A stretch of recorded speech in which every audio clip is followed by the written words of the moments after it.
Gone by so fast. Oh my God. But here we are, still standing, still loving and serving our people as best we can. Yeah, that's what I'm talking about. To celebrate our 4th anniversary, we have 4 big events, and you're invited to all of them. She got a lot to say. Let's do this. Let's get it on! On Wednesday, June 18th, we go live on C-SPAN for the 2nd consecutive year with our Climate Justice Plus Black Health Symposium. Tavis Smiley will moderate an all-star panel of thinkers and influencers as we continue our vitally important climate justice work. Hey, Tavis Smiley, talk about. On Thursday, June 19th, you're invited to join us as we celebrate Juneteenth and our 4th anniversary. There will be plenty of food, fun, great music, good vibes, and all of your favorite KBLA Talk 1580 hosts will be there. Yeah, man. Flip the beat. On Saturday, June 21st, there are 2 big events you're invited to attend. I can't wait to hear it. This year, KBLA Talk 1580 continues its annual partnership with the Empowerment Congress for a community celebration and dialogue to educate, engage, and empower.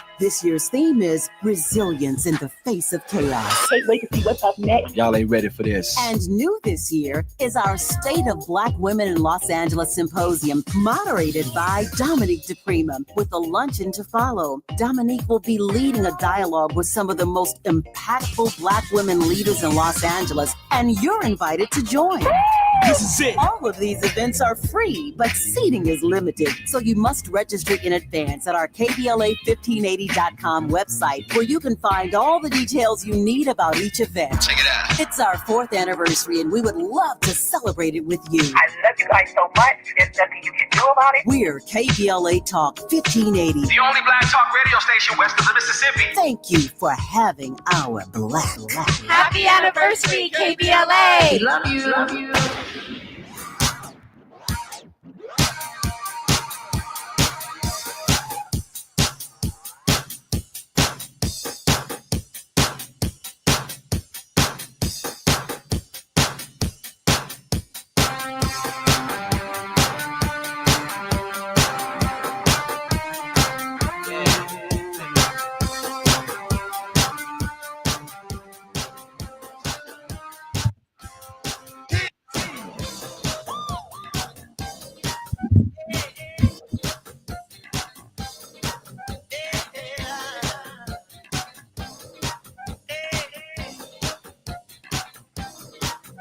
I'm Jesse Jackson Jr. Welcome forward to the Jesse Jackson Jr. Show.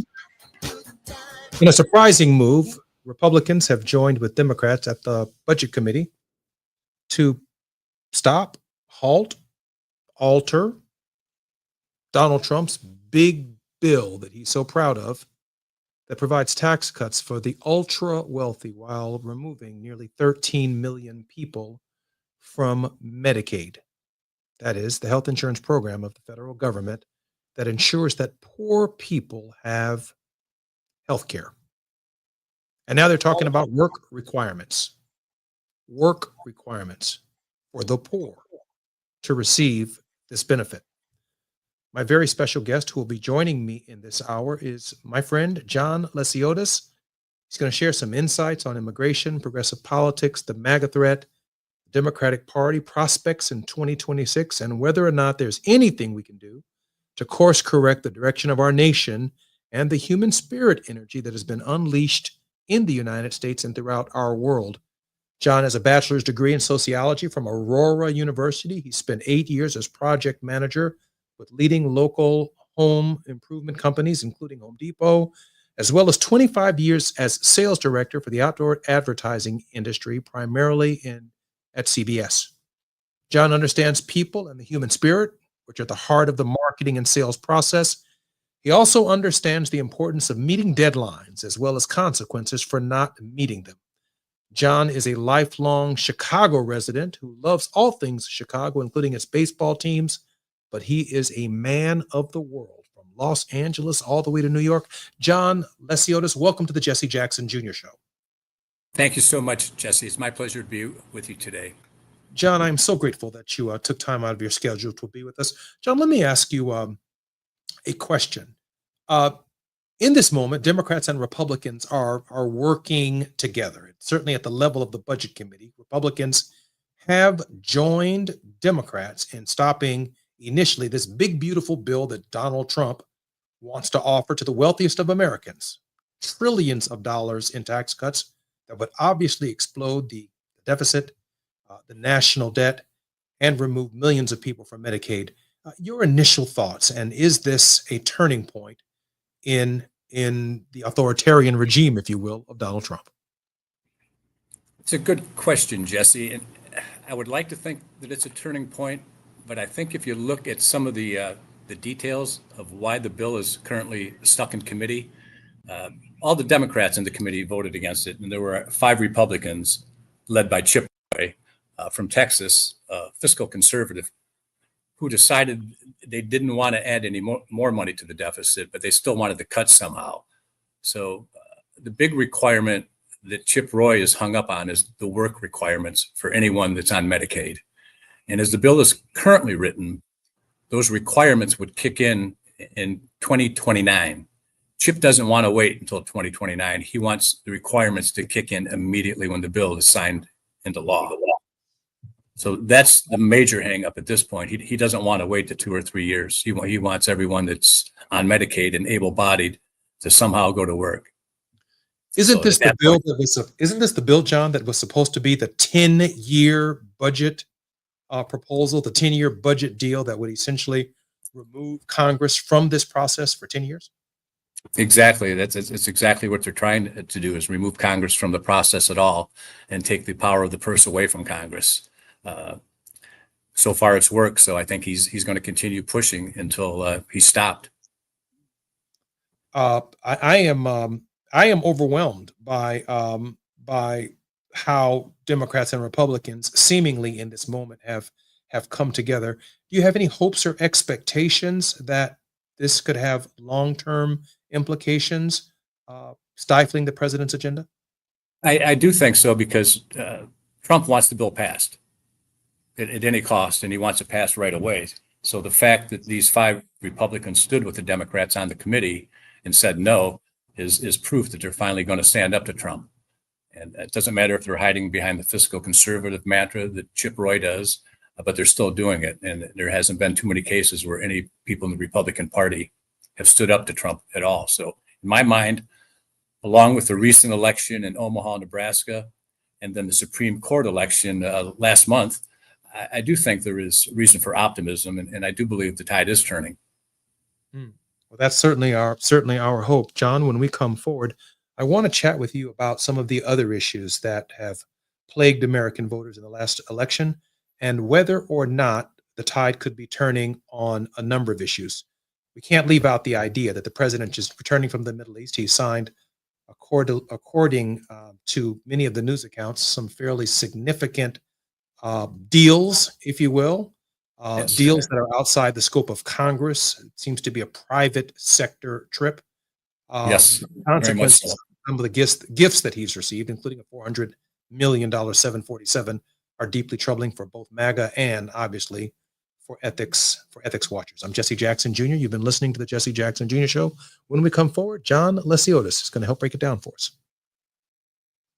The station you turn to when you've had it up to here with cultural incompetence. KBLA Talk 1580.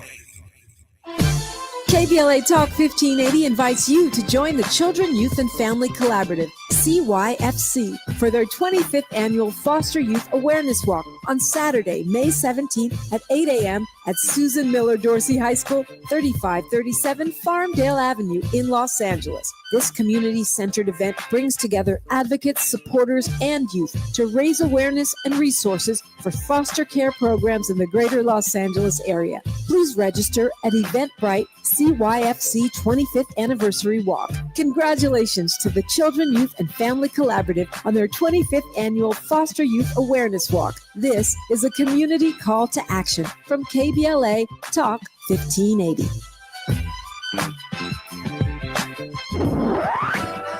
You really about to do it? 40 acres and a mule. This is bigger than the music. You really about to do it? Yeah, they tried to rig the game, but you can't fake influence. Who among us doesn't like black music? But Kendrick is right. This moment is so much bigger than music. These are serious times. We've got serious problems, and we need serious people who understand that slogans are not solutions. When you want substantial and sober analysis about things that matter to you and the ones you love, this is where you turn. We're KBLA Talk 1580, and we've got your black. Attention.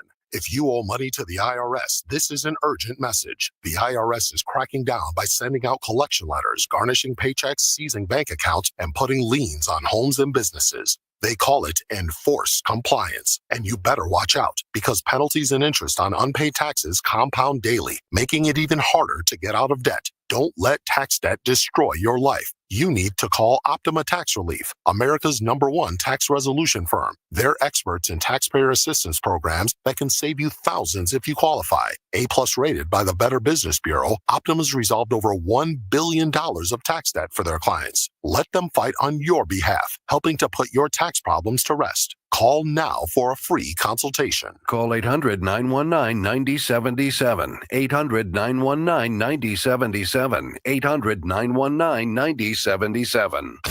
Optima Tax Relief. Some restrictions apply. For complete details, please visit OptimaTaxRelief.com. Heard any other talk radio lately that sounds anything like this? We didn't think so. You're listening to Unapologetically Progressive. KBLA Talk 1580.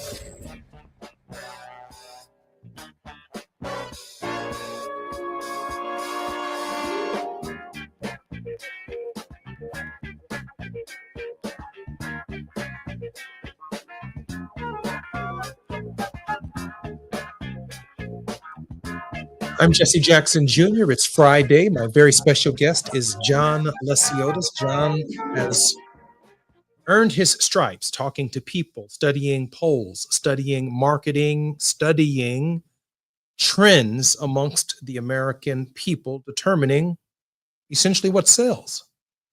He knows what goes on outdoor advertising, what commercials look like.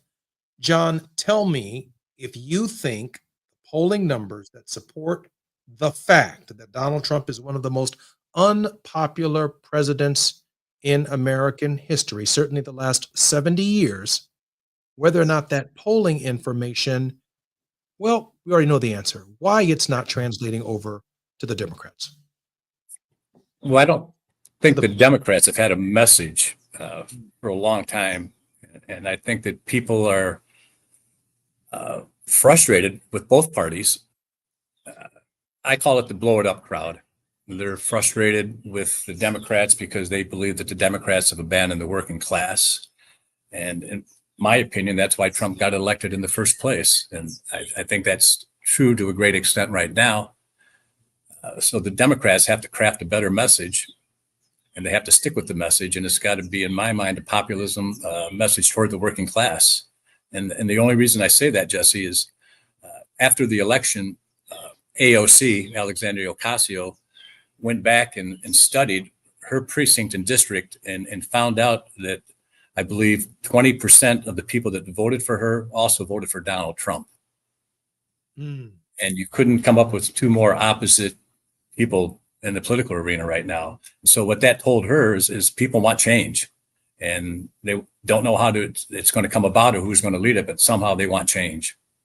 It's clear that she's a student of the process, and I doubt it very seriously if many Democrats went back home or studied, did polling, looked at the numbers in a way that shows within every blue congressional district, there is red support. There is support for Donald Trump.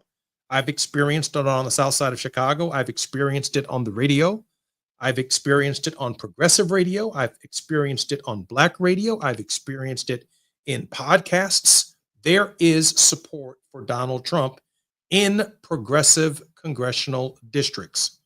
And yet, when we get to Washington, those same representatives or in state legislatures, they seem oblivious to the fact that this is a real problem, or if you will, a real reality within their districts that deserve a voice as well, whether it is a voice opposing the policies of Donald Trump, whether it is a voice moderating the policies of Donald Trump. It seems that the Democratic Party is a party that is without a message, but it's also without a messenger. Do you know any messengers on the horizon, John, that could articulate something for the working class? I have a couple personal favorites. Jasmine Crockett out of Texas, Maxwell Frost out of Florida. They're both young, incredibly bright and articulate, camera ready, if you will. AOC, I think it has the message. But aside from that, I don't see a lot of other people on the national scene that are making a wave. Van Hollen out of Maryland seems like he's separating himself, at the Senate level. I tell you what I find fascinating about this. You did mention Gavin Newsom. You did mention J.B. Pritzker. I'm not saying that you won't. Gretchen Whitmer, Josh Shapiro, right. All of these people who were in line for the jockeying match to be vice presidential candidates, potentially for Kamala Harris, they have not arrived at a message that justifies a presidential candidacy from any of them in light of what present polling is suggesting and saying. Well, they certainly haven't separated themselves from the pack with any messages. You did mention Pritzker, and I did omit him, and it wasn't by purpose, but he has probably been one of the strongest national voices against Trump. And if I had to guess, I would say he's definitely going to announce that he's going to be running for president. I mean, he was on Jimmy Kimmel or one of the late night shows recently, talking about some of the insults he anticipated Trump would lobby at him. He's notably been losing quite a bit of weight. So most people in the Chicago area are pretty certain that he's going to announce a run for president at the right time. Well, good for JB. Good for JB that he's trying to take care of himself, because the campaign from Iowa to New Hampshire to South Carolina would be a very grueling process. And it does require, as you know, an extraordinary amount of discipline. You think JB Pritzker could carry more than the presidency? Because obviously he would have to carry the Congress. He would have to carry potentially senatorial seats in various states that are struggling in the U.S. Senate. Does JB have coattails? I believe he might, because I think he's a really good public speaker, and the fact that he's a billionaire and it doesn't really seem to affect the way he governs, as opposed to Trump, who's a billionaire allegedly, and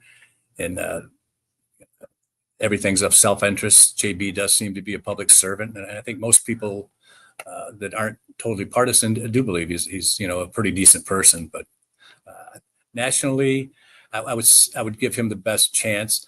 The people that I mentioned earlier, I really like, but they're probably too young.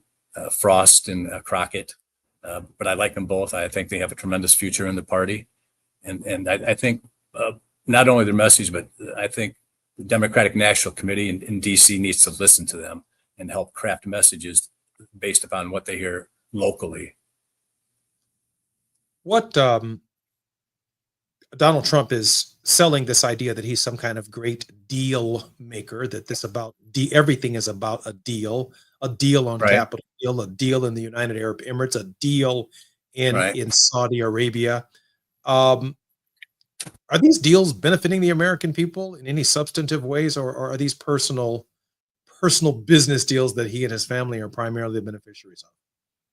Well, it looks like they're lining their pockets at every conceivable possibility. I saw that on the trip over to the Middle East, I think it was a 3-country trip to the Middle East. If you watched the inauguration and looked at the billionaires that were lined up on him behind the stage, behind Donald Trump during the inauguration, those were the same billionaires that just went over to the Middle East with him. And instead of being envoys for America and capitalism, they were there making personal deals as well. So it was a big grift. John, let me ask you this. You have Democrats and Republicans who are your friends, and I obviously respect that. I have Democrat and Republican friends as well. What are your Republican friends saying? Is there buyer's remorse? There's not a lot of it. No. And in fact, I've my brother-in-law, 2 brother-in-laws actually, both Trump supporters, and absolutely no remorse at this point. Thinks that he's doing everything he said he was going to do. He's fixing the country. No mention about civil rights violations.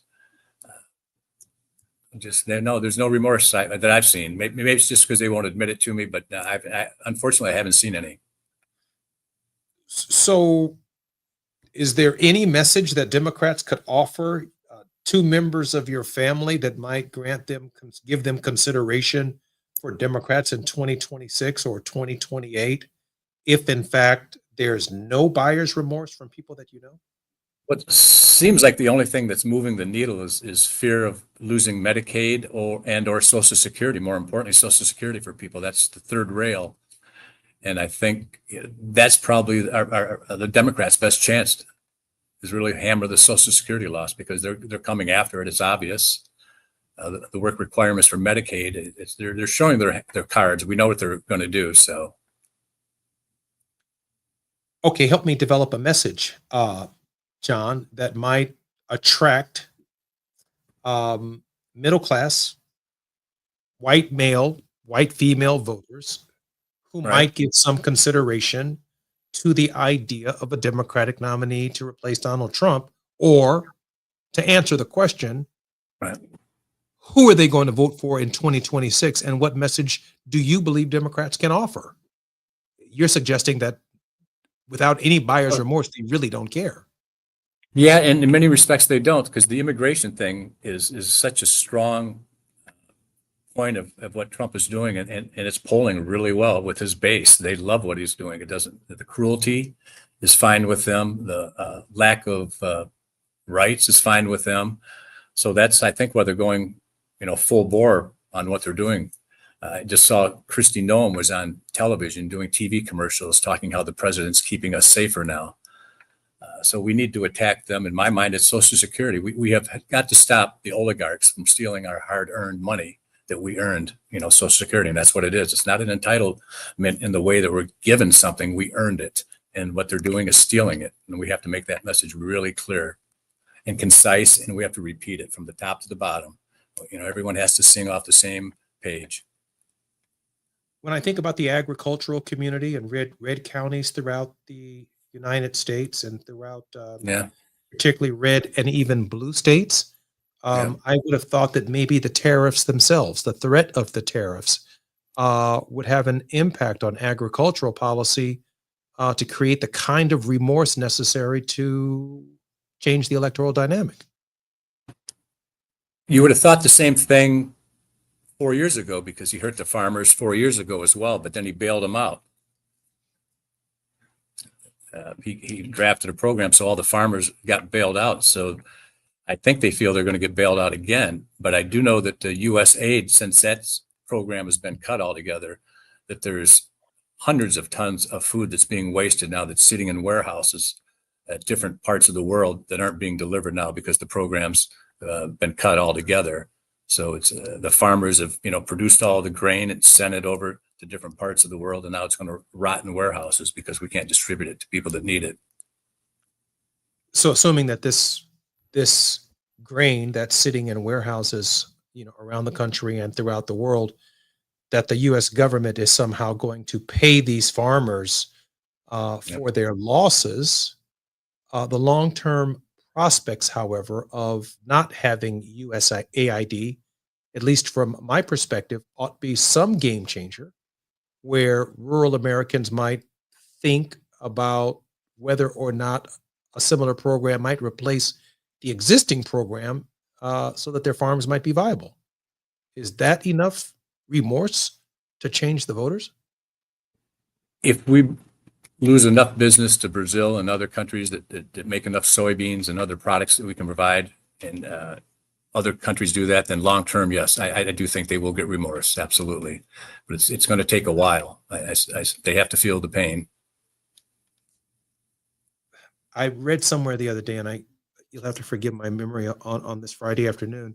I read somewhere the other day that that some Trump supporters have said, yes, we are hurting, but as long as some people in the United States are hurting worse than we are, they don't have a problem with the hurt that they are enduring themselves. Is that true? Yeah, I don't know how you could disagree with that statement. I appreciate your honesty. I appreciate it. Well, Yeah. Well, I do think that because I've heard it. Being white, obviously, Caucasian people will say stuff around me that they might not normally say around African American people. So I do think I have that insight and experience, and absolutely. I mean, my own personal belief is I think a lot of whites in this country believe that there's a secret welfare system that only blacks are privy to, and somehow they're not entitled to. And I think a lot of angry white males that want to blow up the system feel that the reason they want to blow up the system is their life didn't turn out quite as well as their fathers did or something like that, and there has to be somebody to blame. So it's either a minority, African American, Hispanic, or a female. And I think a lot of what we're seeing right now is that resentment. That's the second time I've actually heard that today, that that people believe, that some white people might believe that there's some kind of secret program that benefits African Americans and minorities that they have no entitlement to, right? And hence they're willing to blow up the whole thing, even though no such program exists. The president has been able to paint it with this kind of DEI, and then he attacks DEI, and then it's followed by something that really burns the hell out of everybody. But as long as he paints the problem black, we're okay to endure the suffering that we experience, because as long as it's hurting somebody else worse than it's hurting us. That's a race to the bottom, John. 100%. And I think Lyndon Baines Johnson had a famous quote 60 years ago, something to that effect. That if a white man could look down upon a black person, then you can pick his pocket, basically. He'll do anything. So I think it's part of what came out as a Southern strategy in the 60s and 70s with Nixon and Reagan. And I think we're still kind of in that era where it's a lot of it's race-based. It really is. I mean, look what just happened within this week with Trump bringing over some Afrikaners and giving them immunity here in America because he thought that they were being discriminated against over in South Africa, because there's a rumor going around in the right-wing circles that white farmers in Africa are being murdered by the blacks over there. So it's and Trump just allowed, I don't know, 40 or 50 of them into the country and gave them special status. So 40 or 50 of 40 or 50 of 74,000. I'm Jesse Jackson Jr. You're listening to the Jesse Jackson Jr. Show. My very special guest is going to give it to us straight. He's going to tell us right here on KBLA exactly what white folks are thinking. My friend John Lesiotis will return with us on the Jesse Jackson Jr. Show. Say the quiet part out loud. KBLA Talk 1580. I'm Amber Payton with BIN News Now. President Trump says former FBI Director James Comey knew what he was implying with an Instagram post showing 8647, which some saw as a call for violence. It says it loud and clear. Now, he wasn't very competent, but he was competent enough to know what that meant. Comey deleted the post and apologized, saying he did not know it could be interpreted that way. HBCU Florida A&M University has named Marva Johnson, a DeSantis-connected lobbyist, as its next president, sparking outrage from students, faculty, and alumni. Critics say the politically influenced process lacked transparency, and some board members resigned in protest. And several D.C. nonprofits will share $500,000 in grants to boost safety for staff and patrons. Black Mayor Muriel Bowser says the Safe and Secure D.C. program targets groups facing threats due to religion or the communities they serve. Get BIN News Now on demand 24/7 on the iHeartRadio app. For victims of drunk and drug driving, our grief is unique. But you are not alone. You always have a place at MAD. Call our 24-hour victim helpline at 877-MAD-HELP or visit mad.org. Joe Buck and John Smoltz welcoming you back to the City Center Convenience Mart. Uh-oh. She's looking at the cigarettes, but she just grabs the gum off the counter. Stand Up to Cancer and Rally want you to reduce your risk for cancer. Go to takeahealthystand.org.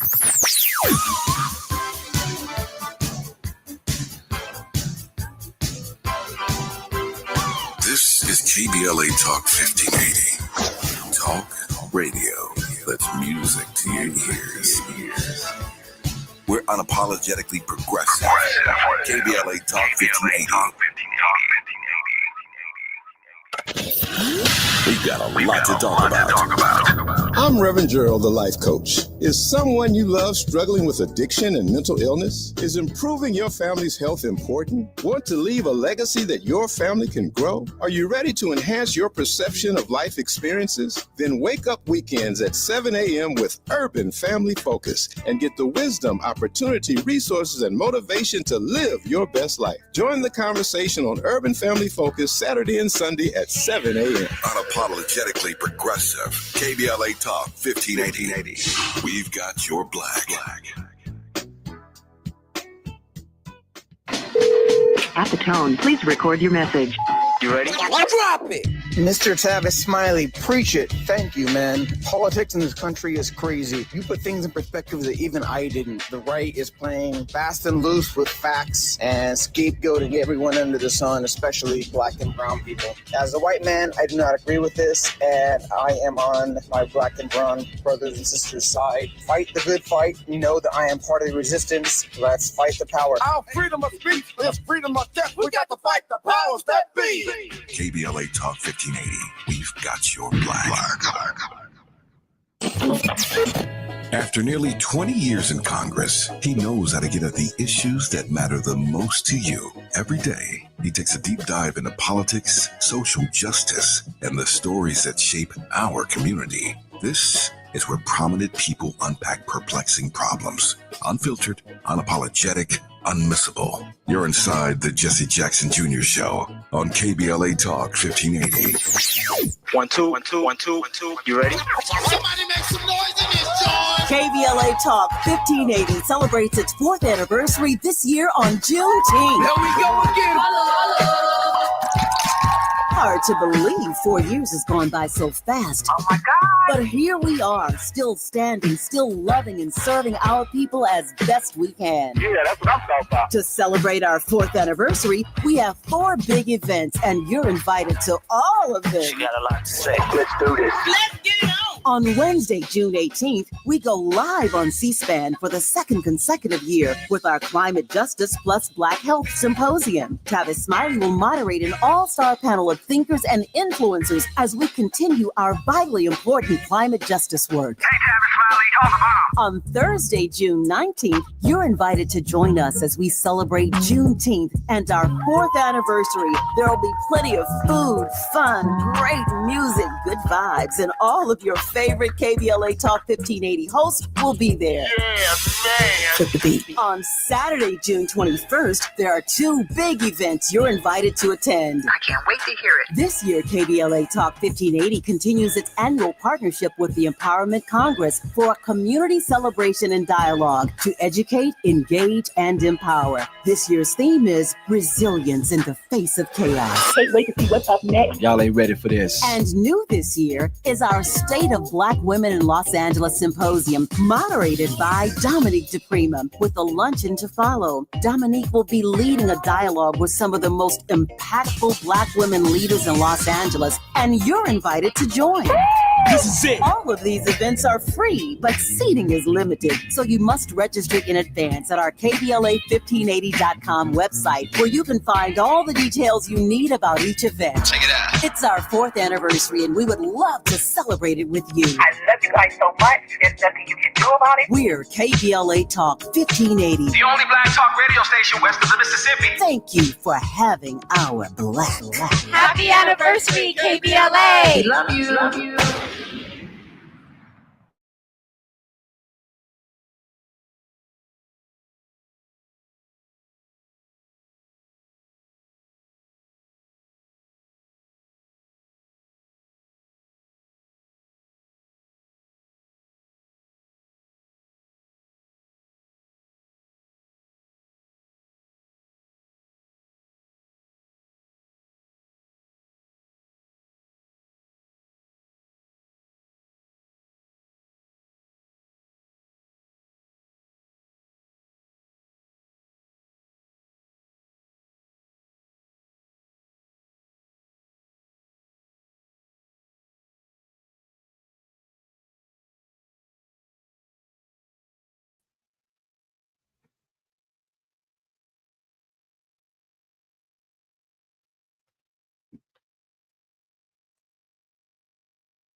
I'm Jesse Jackson Jr. Welcome forward to the Jesse Jackson Jr. Show. My very special guest, John Lesiotis. John, welcome forward to the Jesse Jackson Jr. Show.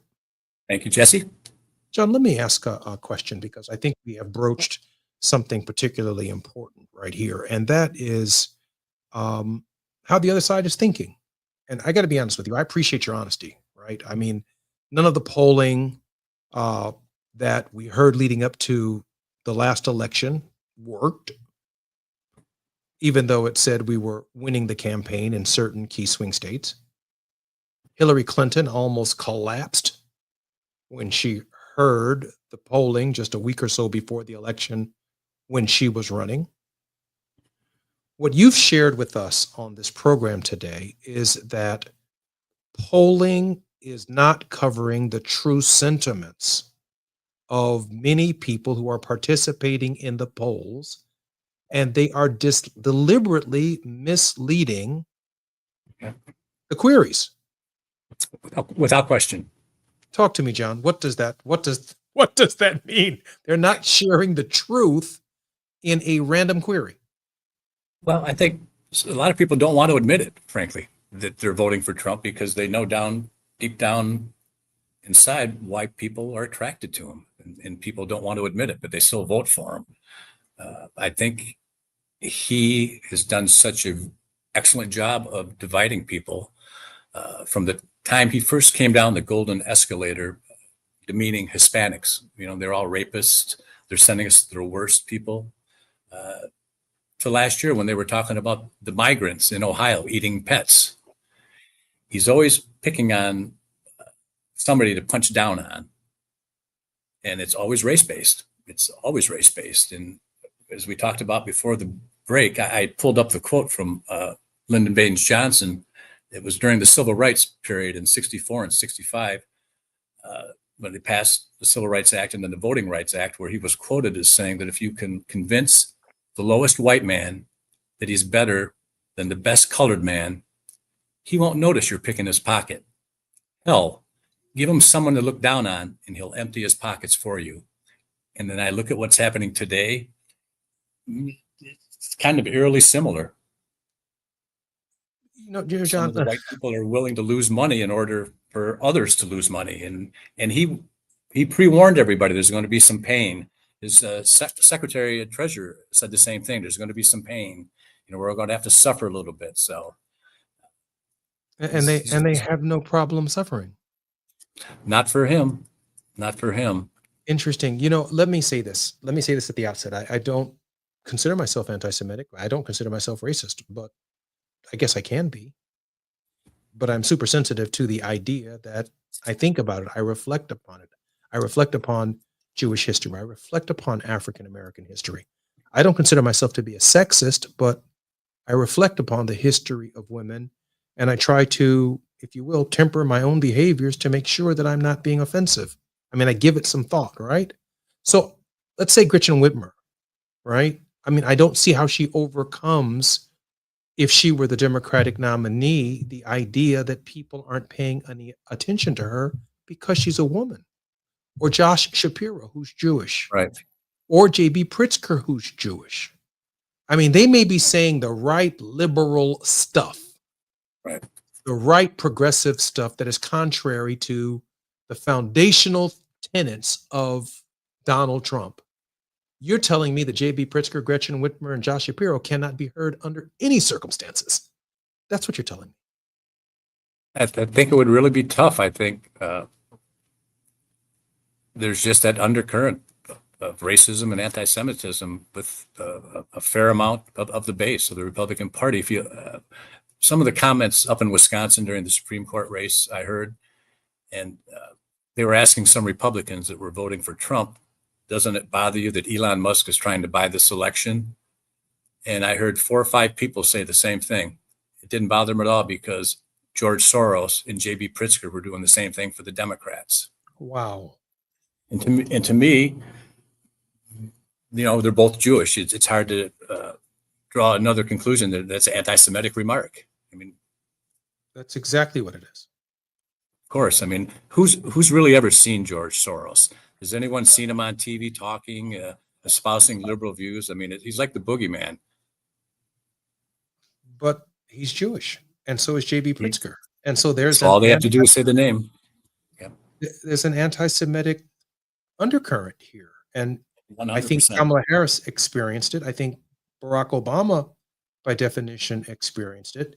I think Hakeem Jeffries, should he be the Speaker of the House in 2026, could be demonized, vilified, like Nancy Pelosi was going into the 2026 election. I mean, I don't understand what public policy prescription works. And let me try and say this differently, because on this show, I've had some of the nation's top theologians of different ilks and different walks of life on this question of human spirit. And I asked each of them, why has the white community never produced a Martin Luther King Jr.? And by that, I mean a moral force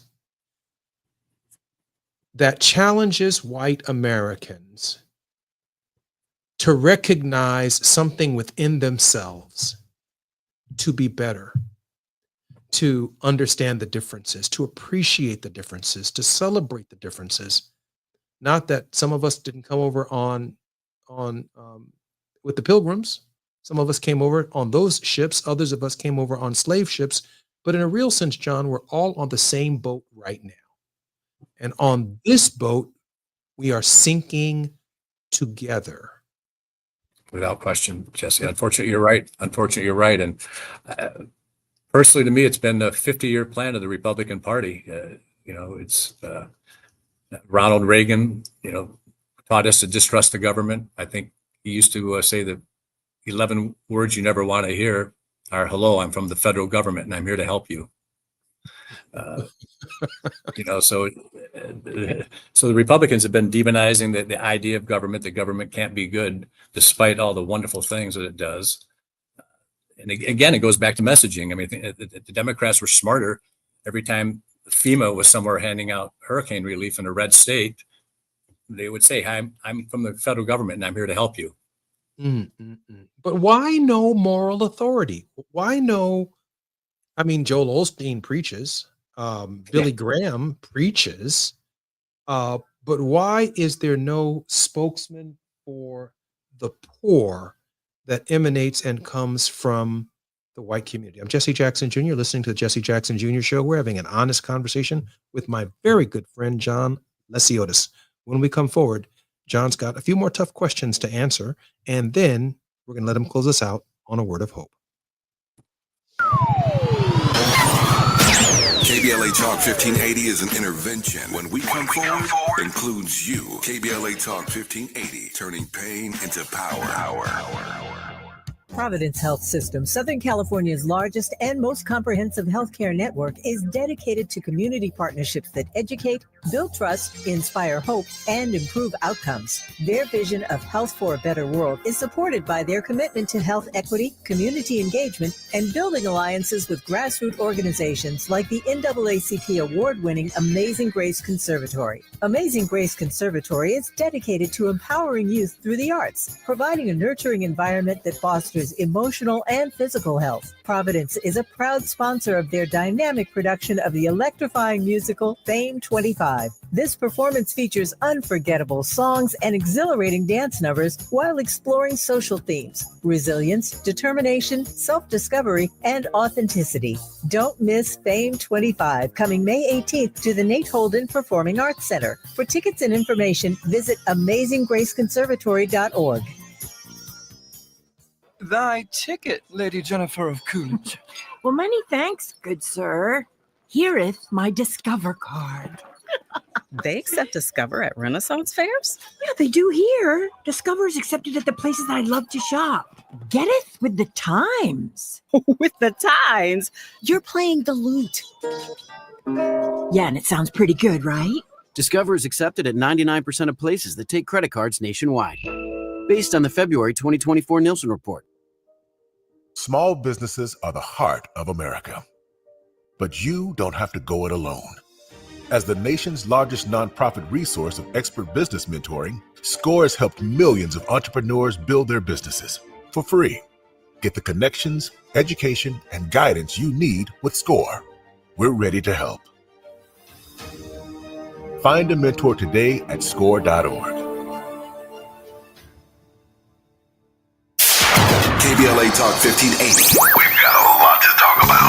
KBLA Talk 1580, connecting you with services and solutions. If you need help getting your resume in order, finding job training, or landing a job, we've got 3 great options for you. First, the City of Los Angeles has WorkSource centers across the area offering free job support. The California Workforce Development Board can help you with everything from GED prep to vocational training at no cost to you. On the federal level, the Department of Labor's American Job Centers offer a full range of services for job seekers and businesses alike. Visit careeronestop.org, or for more info, just call California's Help Center or visit cwdb.ca.gov or call 916-657-1440. For the City of Los Angeles programs, go to ewdd.lacity.gov or call 213-744-7300.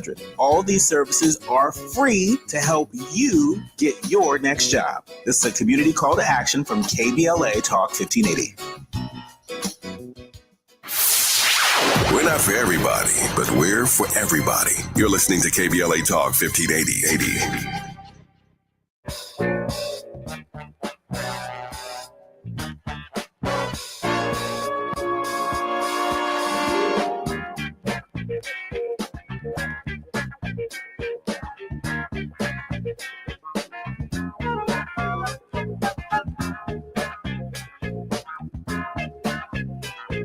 I'm Jesse Jackson Jr. Welcome forward to the Jesse Jackson Jr. Show. My very special guest is John Lesiotis. He's been sharing some of his insights. I had so many other questions that I wanted to ask him this afternoon, this last day of our week. But John's sharing some insights that are outside of the scope of my thinking. And that is, there is absolutely nothing that Democrats can say to some of these voters, and maybe even larger swaths of these voters that don't support us, that can change how they feel one way or the other in this moment. Is that what I'm hearing, John? Yeah, I do believe there's a certain percentage of the Trump supporters that they're never going to change their minds. I mean, they have a belief system that, white supremacy. I mean, they really do. I mean, look at all that. We've seen all the signs of it. I mean, David Duke, I think, proclaimed that one of our own is in the White House. When the Charlottesville incident happened, Trump called the people on both sides very fine people. So rise in Nazi participation. So I don't think there's any question that there's a percentage of the Trump supporters that are white supremacists. And that also plays sometimes in the religion. Some of the religions that are white male dominated. And I think there's a lot of overlap with the two of them. You know, I'm not, and I know you're not, John, I'm not giving up on the white guys because, no, heavens no. Enough of them that move generally in our direction, we can win. Yep. I'm not giving up on white women either, even though I don't think that the abortion message that Democrats messaged in the last campaign worked. We kept hearing that choice is the issue. Women don't want their bodies invaded. They don't want people to make decisions. But white women overwhelmingly voted for Donald Trump. But you shared with me today that Jesse Jackson Jr., let's say your message is right on point. Let's say, Gavin Newsom, your message is right on point. We're the wrong messengers. Yeah. No matter what we say right or what we fundamentally believe, there is no Martin Luther King who can challenge the conscience of white voters to bring them back, if you will, John, to the moral center, of the founding of the country. And I'm not talking about, before the amendments. I'm talking about the founding of the country, the new founding of the country that is the byproduct of the amendments. I'm sorry, John, go ahead. No, I would agree. I think it's a great point, and I think that might have been some of Jimmy Carter's appeal. He was such a decent person, and a lot of people who might not have voted for him otherwise thought he was a moral person. And we could use someone else like that again. One person we didn't talk about earlier was Pete Buttigieg. He's a great communicator, can go toe to toe with people on Fox News, and he might be somebody nationally, but then again, because he's homosexual, that's going to hurt him with 20-30% of the Trump crowd again. So it's hard to pick that perfect Democratic candidate that's not going to alienate somebody. You mentioned Gavin Newsom. I've heard a couple of people saying, "Oh, he's from liberal California. He's too slick. I would never cross over and vote for him." I let me first begin by saying I really like Pete Buttigieg. He's very articulate, very clear. South Bend, Indiana, former mayor, transportation secretary. Really, really, really bright. And I don't really care much one way or the other. It's not my business, his personal business, but it precedes him. It is what it is. But you raised this other question, this question of a Jimmy Carter. And in that moment, earlier you quoted Lyndon Baines Johnson, and he was, big 6'6" former Dixiecrat who could put his finger. Yeah, he could put his finger in a down south southern white man's chest and tell him why he's going to vote for this civil rights bill. I mean, he could do that thing. So there's got to be some Burt Lance, who's now deceased, some 6'6" southern white guy that understands the Constitution and understands, how we feel and working class people, who's capable of putting his finger in the chest of some of these evangelical preachers and some white politicians and saying, this is exactly what we're going to do to save our country. And explain to them what the Bible really talked about, right? Yeah, at least I think so. But now you're telling me that the very people that we ran out of the Democratic Party who ended up in the Republican Party, that we need to identify some good old boy down south who is appealing, but has a moderate position. Bill Clinton even came off slick, even though he was one of the homeboys. Exactly, he did so much. But if you take a look at most successful white politicians in the South lately, they've been pretty moderate. Doug Jones from Alabama was a senator down there recently, kind of a fluke. But even though he's incumbent, he didn't win re-election, and he crafted a very moderate, very local message down there, and he still got defeated pretty overwhelmingly. So I just Beto O'Rourke in Texas. He was for better or for worse, the great white hope for a period of time, right? People were hoping that he could win the governor's race. So I don't know. I can't identify, or I haven't seen anyone on the radar that has that type of power. And I don't know that it needs to be a big old white old boy. I'm not convinced that a Maxwell Frost couldn't do it out of Florida, only because I think he's accommodating enough, and he's not adversarial, confrontational. And I think with a little more seasoning, somebody like him could convince moderates to switch over. So I do think there's absolutely hope. I just think maybe we have to broaden our horizons and look for people we don't normally look for. Well, this has been a very rich conversation, John, and I give all of my guests an opportunity to close on a word of hope. But I think for the last half an hour, that's exactly what you've been kind of directing. You kind of directing me generally in the idea that our minds have to be open to the idea that you may have the right message, at least in our hearts and our minds, we may have the right message, but we've yet to identify the right messenger. And it may be someone from the tradition of, the kind of Democrat that was LBJ, the kind of Democrat who I don't want to say is a deal maker, but when I think about the sausage that went into making the 1964 Civil Rights Act and Voting Rights Act, and you give me civil rights in this transportation bill, and I'll give you a highway across your state. Right. That's how you got Southern Democrats to vote for the Civil Rights Act. They didn't just wake up one day feeling good about Dr. King. You know, Wish it was that easy. Yeah, that's right. They had something in it for them that benefited them that they could take home to their constituents, and that's the sausage making of it. And I'm not so sure we make sausage like we used to. I don't think we do. My understanding is we don't. You've been there. You've seen it happen. You were part of the process. You've worked across the aisle, got many of a great bill passed.